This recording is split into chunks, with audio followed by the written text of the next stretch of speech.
Hi friends, ಎಲ್ಲರಿಗೂ ನಮಸ್ಕಾರ. ತುಳಸಿ food ಲೋಬ್ಸ್ಗೆ ಸ್ವಾಗತ. ಇವತ್ತಿನ ವಿಡಿಯೋನಲ್ಲಿ ಶಾವಿಗೆ ಮಸಾಲಾ ಬಾತ್ ಹೇಗೆ ಮಾಡೋದು ಅಂತ ತೋರಿಸ್ಕೊಡ್ತೀನಿ, ಬನ್ನಿ. ಒಂದು ಪಾತ್ರೆ ತೊಗೊಂಡಿದ್ದೀನಿ, ಅದಕ್ಕೆ ಎಣ್ಣೆ ಹಾಕ್ಕೊತಾ ಇದ್ದೀನಿ.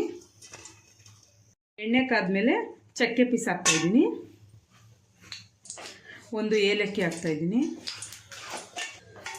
2 ಈರುಳ್ಳಿ ಉದ್ದುದಕ್ಕೆ ಹೆಚ್ಚಿ ಹಾಕ್ತಾಯಿದ್ದೀನಿ. ಈಗ ಇದನ್ನು ಫ್ರೈ ಮಾಡ್ಕೋಬೇಕು.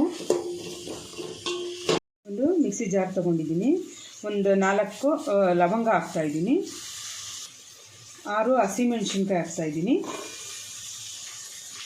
ಸ್ವಲ್ಪ ಪುದೀನ, 1 ಇಂಚಷ್ಟು ಶುಂಠಿ ಹಾಕ್ತಾಯಿದ್ದೀನಿ, 1 ಗಡ್ಡೆ ಅಷ್ಟು ಬೆಳ್ಳುಳ್ಳಿ ಹಾಕ್ತಾಯಿದ್ದೀನಿ. ಈಗ ಕೊತ್ತಂಬರಿ ಸೊಪ್ಪು ಹಾಕ್ತಾಯಿದ್ದೀನಿ. ಇಷ್ಟನ್ನು ರುಬ್ಕೋಬೇಕು. ಈರುಳ್ಳಿ ಕೆಂಪಾಗಿದೆ. ಈಗ 2 ಟೊಮೊಟೊನ ಹಾಕ್ತಾಯಿದ್ದೀನಿ. ಈಗ 1 ಕ್ಯಾರೆಟ್ನ ಸಣ್ಣ ಕಟ್ ಮಾಡಿ ಹಾಕ್ತಾಯಿದ್ದೀನಿ. ಬೀನ್ಸು ಒಂದು ಅರ್ಧ ಕಪ್ಪಷ್ಟು ಹಾಕ್ತಾಯಿದ್ದೀನಿ. ಈಗ ರುಬ್ಕೊಂಡಿರೋದನ್ನು ಹಾಕ್ತಾಯಿದ್ದೀನಿ. ಇದು ಹಸಿ ವಾಸನೆ ಹೋಗೋವರೆಗೂ ಸ್ವಲ್ಪ ಫ್ರೈ ಮಾಡ್ಕೋಬೇಕು. ಹಸಿ ವಾಸನೆ ಹೋಗಿದೆ. ಈಗ ಅರಿಶಿನ ಹಾಕ್ತಾಯಿದ್ದೀನಿ, ರುಚಿಗೆ ತಕ್ಕಷ್ಟು ಉಪ್ಪು ಹಾಕ್ತಾಯಿದ್ದೀನಿ. ಈಗ 1 ಬೌಲು ಶಾವಿಗೆ ತೊಗೊಂಡ್ರೆ 1 ಬೌಲಷ್ಟು ನೀರು ಹಾಕಬೇಕು. ಹಾಕ್ತಾಯಿದ್ದೀನಿ. ಈಗ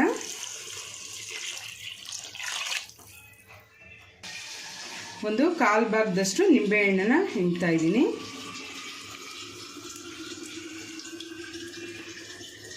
ನೋಡಿ ಫ್ರೆಂಡ್ಸ್, ಚೆನ್ನಾಗಿ ಕುದೀತಾ ಇದೆ.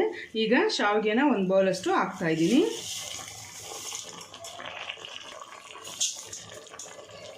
ಇದನ್ನು ಚೆನ್ನಾಗಿ ಮಿಕ್ಸ್ ಮಾಡ್ಕೋಬೇಕು.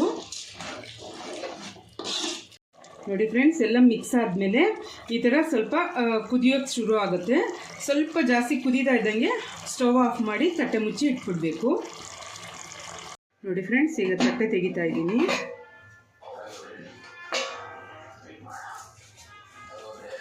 ಈಗ 1 ಸ್ಪೂನಷ್ಟು ತುಪ್ಪ ಹಾಕ್ತಾಯಿದ್ದೀನಿ.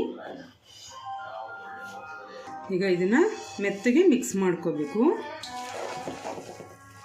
ನೋಡಿ ಎಷ್ಟು ಉದುರಾಗಿ ಬಂದಿದೆ.